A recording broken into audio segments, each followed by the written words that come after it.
A comodidade de pedir um lanche ou um motorista só com alguns toques na tela fez explodir a popularidade dos aplicativos que foram surgindo para isso. Realmente é muito confortável de ter um catálogo em mãos e solicitar um serviço sem ter que conversar com ninguém pelo telefone e às vezes até pagando menos do que a gente pagava antes, usando algum cupom que chega por notificação. Liguei faz mais de uma hora, qual a dificuldade de fazer uma pizza? Marguerita, só isso, joga manjericão e acabou. Tá pelo iFood. Mas em 2020, duas grandes paralisações nos fizeram prestar mais atenção nas pessoas que tornam toda essa praticidade possível.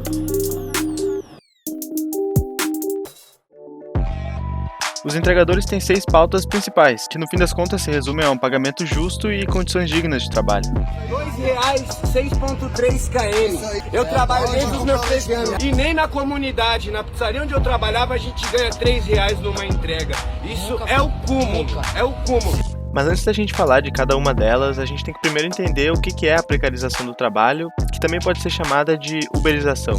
E para isso eu chamei alguns especialistas em relações de trabalho para nos explicar esse conceito e depois relacionar com as reclamações dos trabalhadores. A uberização, ela se insere todo num contexto mais amplo, precarização do mercado de trabalho. No Brasil, isso já vem nos anos 90, no crescimento do neoliberalismo. Que ela se baseia em 3 eixos assim, comuns a todos os trabalhos organizados assim, que é a flexibilidade total do horário, né? A falta de vínculo dos trabalhadores com as empresas e que o trabalhador é completamente responsável pelo trabalho que ele realiza. Então a gente tem um Fordismo ali no começo do século XX, nos anos 70 tem uma mudança profunda com o Toyotismo, e a uberização é a nova fronteira dessas modificações que ocorrem. As empresas acabam se apropriando e se beneficiando de uma novidade, do ponto de vista de modelos de negócio, que são as plataformas digitais, e com isso passam a adotar um discurso de serem elas mediadoras como empresas de tecnologia, quando na verdade são empresas que exploram determinado setor. Podemos dar como exemplo aqui os entregadores, é um setor da economia, se desvencilhando da obrigação de um vínculo empregatício. A gente tem um olhar mais histórico, e vai vendo essa evolução, a gente vê uma tentativa cada vez maior das empresas se afastarem da responsabilização do trabalho e tentarem fragmentar cada vez mais como esse trabalho acontece. A uberização, então, ela é uma potencialização de todo esse movimento. Segundo uma pesquisa publicada em junho desse ano, a maioria dos entregadores relata uma queda nos rendimentos durante a pandemia. E essa queda na remuneração parece ter atingido mais aqueles que já trabalham mais horas por dia. Eu fiz um teste, eu chamei o entregador, a taxa do entregador era R$13. Eu falei pra ele, expliquei tudinho. Falei, quanto você ganhou desses R$13? O cara, eu ganhei R$3. O aplicativo fica com R$10, cara. Chega a ser um esculacho. Os aplicativos não divulgam o valor exato, mas se estima por relato dos entregadores e por algumas pesquisas que a média de pagamento seja de R$1 por quilômetro. Mas mesmo esse valor, que já é baixo, pode ser ainda menor e vem diminuindo conforme aumenta o número de entregadores. 20 km pra pagar R$18, isso existe? Bicho, não dá nem pra nós ganhar o nosso pão desse jeito, não paga nem a gasolina pra trabalhar. Essas plataformas de entrega em específico, quando elas entram no mercado, elas pagam aproximadamente R$4 por quilômetro rodado. E isso faz com que muitos motoboys, que à época eram empregados, identificassem que era mais vantajoso eles migrarem para as plataformas. A rota pra gente de 20 km num valor de R$18,45, você entendeu? Então você tá pagando para trabalhar. A gente vê também que conforme essas plataformas conseguem dominar o mercado e serem os principais agentes econômicos nesse setor, elas conseguem modificar e ditar o valor da remuneração conforme os interesses delas e sem diálogo qualquer com os trabalhadores, As taxas tá horrível, as taxas da Uber Eats tá um lixo, as taxas da Rappi tá um lixo, as taxas do iFood também tá um lixo. Então se nós não aceitamos isso aí não, A gente tem que fazer mais de 12 horas para fazer o mesmo valor que fazia antes. A gente não tem hoje uma atuação das instituições do trabalho no sentido de reconhecer a condição desses trabalhadores como empregados, E como consequência, você acaba não tendo um sistema de proteção do trabalho vigente para estes trabalhadores. Agora, depois dessa pandemia, as taxas diminuíram, bloqueios injustos. A gente quer uma valorização do nosso trabalho, gente. A consequência natural disso é que a relação se faça diretamente entre a empresa e o trabalhador, sem intermediação do poder público. E aí, se a empresa tem hoje, como é o caso das plataformas digitais, o domínio sobre as condições de trabalho, é natural que ela faça, né, que ela estabeleça condições de trabalho que possam garantir maiores lucros para ela. Aumenta a gasolina, as empresas abaixam o valor também do que a gente recebe, né, por quilômetro. 1 quilômetro e 400 para ganhar o quê? 3, 4 reais, mas nós estamos na correria, entendeu? A gente tem um acréscimo enorme de pessoas perdendo emprego, indo para a informalidade no Brasil, que já vem de antes, né? Já vem nos últimos anos, isso é uma caminhada, assim. A pandemia, ela escancarou e acelerou um processo que já estava acontecendo, né? Uma quantidade enorme de pessoas vai migrar para esses trabalhos, porque ele é um trabalho que, supostamente, ele aceita todo mundo, né? A questão é, o aplicativo ele tem uma quantidade de informações suficientes para saber o quanto que ele precisa pagar para alguém aceitar uma corrida qualquer. Entregadores de aplicativo estão sendo considerados categoria essencial, então eles podem trabalhar e devem trabalhar. No mesmo momento que eles estão trabalhando muito, porque tem muita demanda, a remuneração deles está caindo. Então eles são reconhecidos como essenciais, eles estão trabalhando mais do que sempre trabalharam e estão recebendo menos. Eu andava 3 km para ganhar 12, 13 reais. Agora, se eu andar 3 km, eu ganho 5 reais. O frete está muito baixo, diminuiu bastante e não tem um lugar para a gente fazer uma refeição, tem que fazer refeição no chão, na chuva. Se eu boto minha meta ganhar R$1.000, R$100 por dia, né? Que é uma meta comum para muitos entregadores. Se eu preciso trabalhar 7 horas para ganhar R$100, eu vou lá, trabalho minhas 7 horas e deu. Se subir para 8 a necessidade, eu vou avançando, né? Hoje as pessoas estão trabalhando 12, 14, 16 horas pedalando na bicicleta para ganhar mais ou menos aí e não ter a certeza se estão ganhando esses R$100, né? A saturação de entregadores no aplicativo e a ausência de uma regulamentação dá liberdade para que as plataformas suspendam ou bloqueiem esses trabalhadores sem precisar dar muita explicação. O problema vai ser vir lá 19, aí do nada, a semana retrasada, vou descredenciar todo mundo. Todo mundo não, o cara não viu o cara, né? Trabalhei certinho o dia todo. Aí quando à noite chegou a mensagem lá, você foi descredenciado da plataforma. Isso mostra, em grande medida, como essas plataformas não são transparentes, né? Todo o sistema ele é baseado numa opacidade. Pode motoca hoje, revidando contra você. Não tem suporte, vocês estão bloqueando um monte de gente sem motivo nenhum, não dão satisfação. A principal reclamação deles é de não só não entender o porquê da penalização, mas também de não existir nenhum espaço para eles apresentarem o ponto de vista deles. Qualquer imprevisto durante a entrega ou reclamação do cliente, mesmo que seja infundada, é de total responsabilidade do entregador, mesmo que esteja fora do seu controle. Aqui, ó, tá bloqueado desde ontem, ó. O sistema detectou uma suspeita de mau uso. Sabe o que foi? O refrigerante da McDonald's aberto naquele copo, levei pra cliente, a cliente não aceitou o refrigerante, falei, a senhora liga lá, a senhora quer que eu levo de volta. Ela não levou, abriu o queixa lá, pronto, já era. Porque a plataforma muitas vezes realiza essas suspensões desses algoritmos ou a partir de informações que somente o cliente apresenta, então o trabalhador não tem a possibilidade de dar o ponto de vista deles. Mandei um e-mail para saber o motivo realmente, se foi a correr ou foi motivo. Retornaram falando assim, de acordo com o artigo 14, tanto como da minha parte, como da parte deles, pode descredenciar qualquer um sem dar motivo. Quer dizer, num momento como ele, que está mais precisando, ele descredencia, não dá motivo e volta. É chato, sabe? Fica lá 1 hora, 2, 3 horas esperando, você não ganha tempo de espera, você passa a raiva, perde o seu dia todinho esperando no mercado e o suporte não resolve o seu problema. Esculacho. E se reclamar? É bloqueado.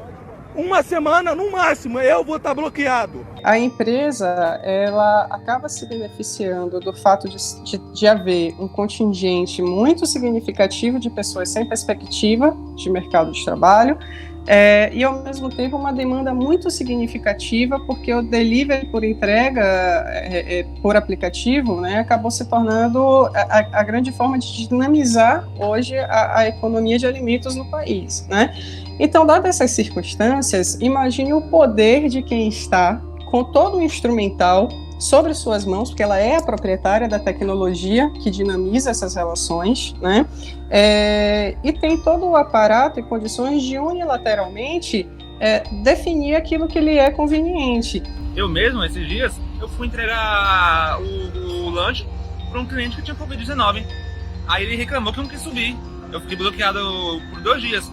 Simplesmente bloqueia e não fala mais nada. Fala assim, ó, a gente não tem, não temos obrigações trabalhistas com vocês. O dia que a gente querer bloquear, a gente vai bloquear e não tem direito a dar seguro-desemprego nem nada. Então você parar para apurar em procedimentos quem atuou com negligência, quem atuou com desídia, ou quem foi vítima de uma casualidade, né? É uma coisa que demanda tempo, demanda atenção, demanda recurso por parte da empresa. Então é muito mais fácil ela se apropriar do poder que tem do dar ou do tirar, né? A possibilidade da vinculação. As plataformas gostam de dizer que os trabalhadores, a permanência deles nessas plataformas está muito baseada na reputação, né? O problema é que quem permite a construção dessa reputação é um gerente que é errático, né, que é o algoritmo, se tem muito pouca informação sobre a maneira pela qual ele opera e também que não ouve nos lados essenciais da relação, né? Eles não dão satisfação, apenas fala que foi uma ordem que aconteceu e já era, acabou, foi bloqueado indefinitivamente. Como tu tem a quantidade de informação nesse trabalho de Big Data, né, que é a data colhida através dos meios virtuais, que vem em quantidade imensa, então tu sabe qual foi o trajeto, quanto tempo demorou todos os teus entregadores e tal, tu tem uma equipe de análise com conhecimento bem treinado e equipamentos, eles conseguem medir perfeitamente qual é a situação deles e ter um entendimento do quão confortável é ou não sair desligando as pessoas sem justificativo. Tem muitos entregadores que a gente faz os trabalhos tudo certinho, bonitinho, mas tem cliente que tá lá, o negativo lá, e é bloqueado por causa disso, indevidamente, injustamente. Aí, iFood, tá de sacanagem. Eu tô voando alto. Pra fazer 30 conto tem que ir em São Gonçalo. E essa falta de transparência nos leva à próxima pauta, que é o sistema de pontuação dessas plataformas. Tem que ir em São Gonçalo. Mano, o iFood tava bem. Trocava de moto sem pedir nada a ninguém.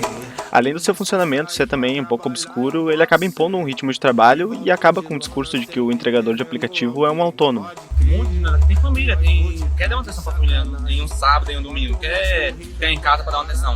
Hoje em dia, eles estão colocando essa questão de pontuação, ou seja, você é obrigado a trabalhar sexta, sábado e domingo.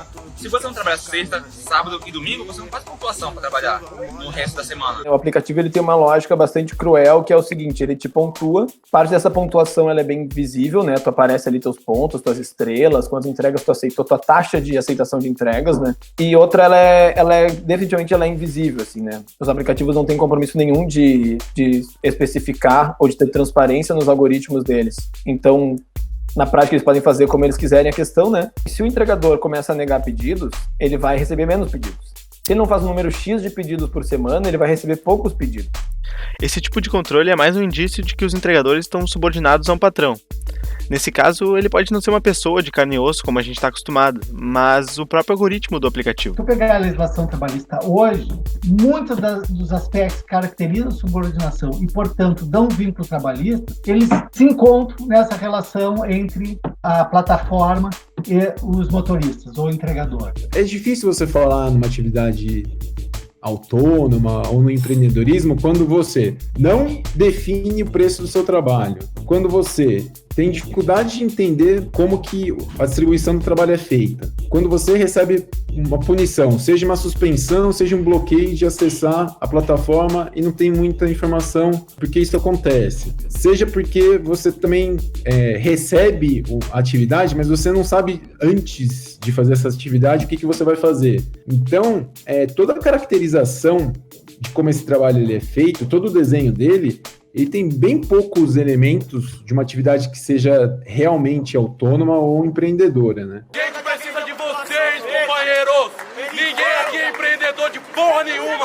Nós força de trabalho nessa porra! Nós precisamos de vocês, mano! Então a gente vê que esse discurso é um discurso que favorece a grande empresa, porque juridicamente vai colocá-la em pé de igualdade com o indivíduo. além dessa parte mais prática, né, que é o trabalhador se cadastra no aplicativo, o restaurante se cadastra no aplicativo e a coisa se organiza por ali, e essa coisa mais da sociedade, da estrutura social mesmo, tem uma transformação na forma do indivíduo se enxergar dentro do trabalho e das pessoas que estão usufruindo daquele serviço também, né? Então o entregador, ele pode muitas vezes se enxergar enquanto um autônomo. E você é seu próprio chefe, né? Você que manda em você mesmo. Não ficar preso ali num horário, não ter que cumprir um horário. E também outra coisa, não ter chefe.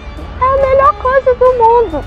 Se a gente tem mais de 70%, mais de 75% que trabalham 6 a 7 dias por semana e um percentual de quase 20% que vai estar com jornadas acima de 11 horas, aí eu te pergunto, como eu posso dizer que eu escolho o meu horário de trabalho? Eu trabalho todos os dias por mais de 11 horas, isso não é escolha de horário para trabalhar.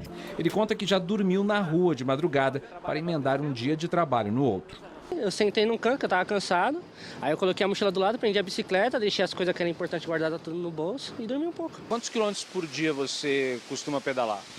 De 85 a 100, mais ou menos, assim. A autonomia, o empreendedorismo, ele é muito mais uma peça de marketing sobre o que esses trabalhadores fazem, do que a gente consegue verificar isso de fato no cotidiano deles. Como que você não tem vínculo com a empresa e você toma gancho de 24 horas, você é obrigado a vir final de semana para trabalhar durante a semana. E a nossa correria é essa aqui, ó. No final de semana você não pode mais ficar com a família, que se você não trabalhar focado no final de semana, na semana você fica bloqueado. Ou seja, a gente está sendo obrigado a trabalhar no final de semana. Não tem mais tempo para a família, para sair para nenhum canto. E é isso aí, nós estamos aqui na correria. Estamos levando comida para cima e para baixo pro povo. Estamos comendo no meio da rua, debaixo de poeira, do sol e chuva. Mas a gente tem amor por essa profissão. A gente só merece ser mais valorizado pelos app. Além de trabalharem até 15 horas por dia, eles também são incentivados a fazerem cada vez mais entregas, cada vez mais rápido.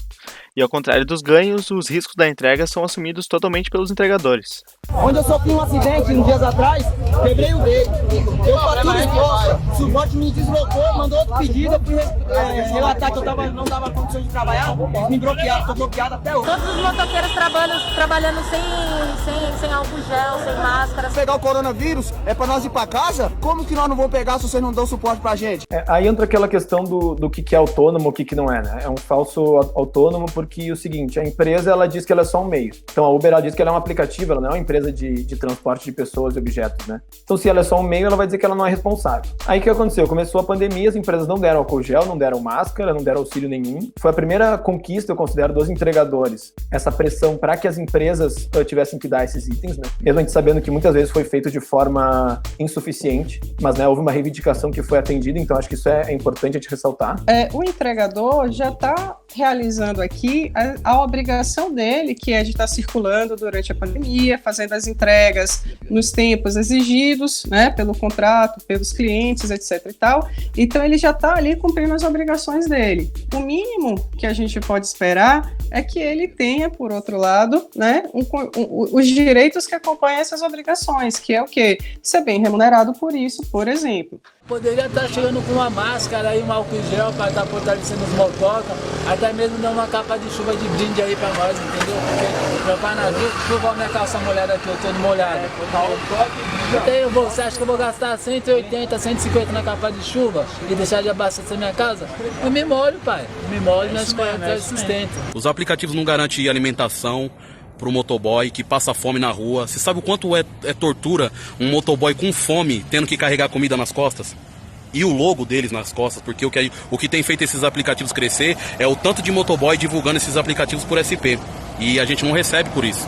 A gente avança para uma coisa que está para além da relação da plataforma com o entregador. A gente tem que pensar em impacto social, né? Então, numa compreensão de sociedade, a gente tem que entender que esse empregado, ou melhor, esse trabalhador, né, ele não pode arcar sozinho com os riscos do exercício da atividade, porque, afinal de contas, além dele estar ganhando aqui o salário se a atividade qual ele se sustenta, mas também a atividade sobre a qual a empresa obtém lucro, né? E é a atividade sobre a qual os próprios consumidores realizam os seus desejos de conforto de ficar em casa e recebimento via delivery dos produtos que compra. Se a gente capotar, cair no meio da rua aí, a gente tem que arcar com o nosso prejuízo, fora a nossa saúde aí, entendeu?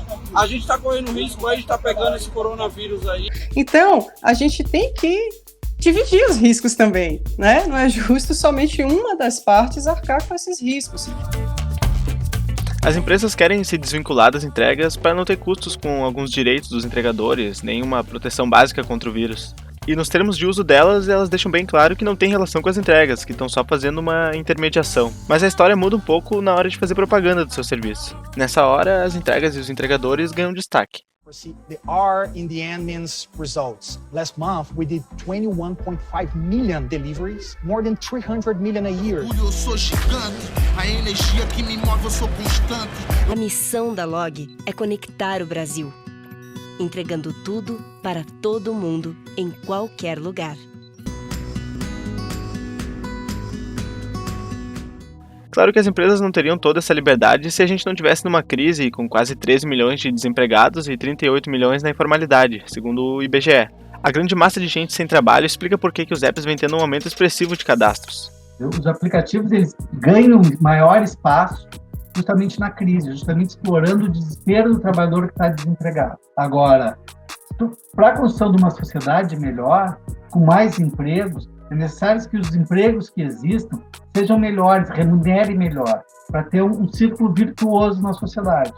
Né? Se tu paga bem, tu paga mal, tu tem menos consumo, vai ter menos emprego, vai ter menos renda, isso é um círculo vicioso. E aí talvez tu esteja pensando que eles estão reclamando de barriga cheia e que é melhor ter essa opção do aplicativo, ainda que ela tenha seus defeitos, e que quem quiser pode simplesmente pegar e sair.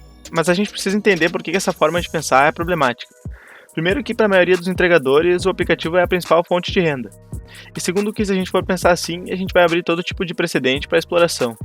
Nesse momento de uma crise do capitalismo, um aumento do desemprego, esse discurso é melhor um emprego ruim do que não ter emprego, ele só joga água no moinho do círculo vicioso. Mas a gente tem que ir melhor pingar do que secar, né? Como a gente não tem um emprego assim fixo, antes pingar do que secar. Eu vindo aqui fazendo R$20 é melhor do que eu ficar em casa. Então, tu cria mais empregos ruins, que vão gerar mais faltas de empregos, que vão gerar mais empregos ruins.